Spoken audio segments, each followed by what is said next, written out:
Hi అండి, welcome to Siri chef. ఈరోజు ఎంతో టేస్టీగా హెల్తీగా మునక్కాయ పాలు కర్రీని ఎలా ప్రిపేర్ చేసుకోవాలో చూద్దామండి. ఈ రెసిపీ అనేది చేసుకోవడం చాలా అంటే చాలా ఈజీ ప్రాసెస్. బాలింతలకైతే ఇంకా చాలా మంచిదండి, పిల్లలకి పాలు కూడా బాగా పడతాయి.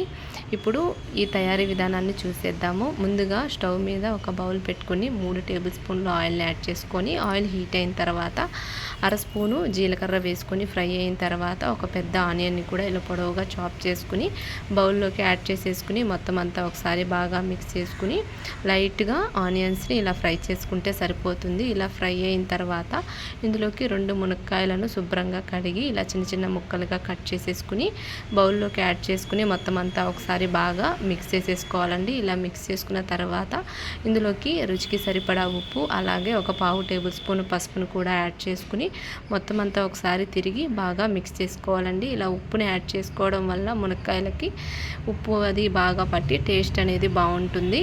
ప్లేట్ పెట్టేసుకుని మునక్కాయలను బాగా మగ్గించుకోవాలండి. సిమ్లోనే పెట్టుకుంటే బాగా ఉడికిపోతాయి మునక్కాయలు అనేవి. ఇలా మగ్గిన తర్వాత ఒకసారి బాగా మిక్స్ చేసుకుని ఇందులోకి మీరు తినే కారాన్ని బట్టి కారాన్ని యాడ్ చేసుకోండి. ఇక్కడ నేను 1 టేబుల్ స్పూన్కి తక్కువగా కారాన్ని అయితే యాడ్ చేశాను.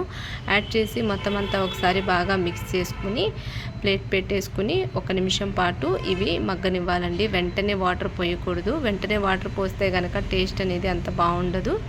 ఇలా బాగా కలుపుకున్న తర్వాత ఇందులోకి 2 గ్లాసులు వాటర్ని యాడ్ చేసేసుకోవాలి. కావాలంటే మీరు 1.5 గ్లాస్ వాటర్ అయినా యాడ్ చేసుకోవచ్చు.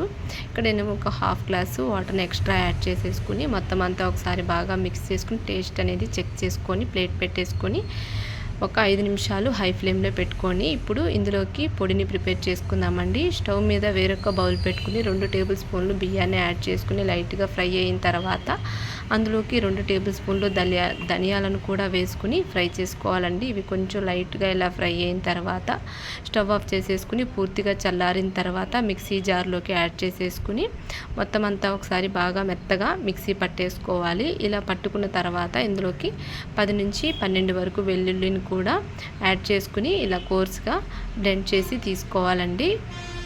ఇందులోకి ఇలా మునక్కాయలన్నీ బాగా దగ్గరగా అయిపోయిన తర్వాత ఇందులోకి 1 గ్లాసు పాలని యాడ్ చేసుకోవాలండి. యాడ్ చేసుకుని మొత్తం అంతా ఒకసారి బాగా మిక్స్ చేసేసుకుని 2-3 నిమిషాలు మీడియం ఫ్లేమ్లో పెట్టుకుని పాలు అనేవి కొంచెం బాగా దగ్గరకు అయిన తర్వాత ముందుగా మనం మిక్సీ పట్టుకున్న పొడిని కూడా యాడ్ చేసుకుని మరొక నిమిషం పాటు బాగా ఫ్రై చేసేసుకుని ఇలా కొత్తిమీరతో గార్నిష్ చేసుకుంటే ఎంతో టేస్టీగా సింపుల్గా మనకి మునక్కాయ పాలు వేసిన కర్రీ అనేది రెడీ అయిపోయిందండి. వీడియో నచ్చితే లైక్ చేయండి, అలాగే సబ్స్క్రైబ్ చేసుకోండి. Thank you so much for watching. Bye bye.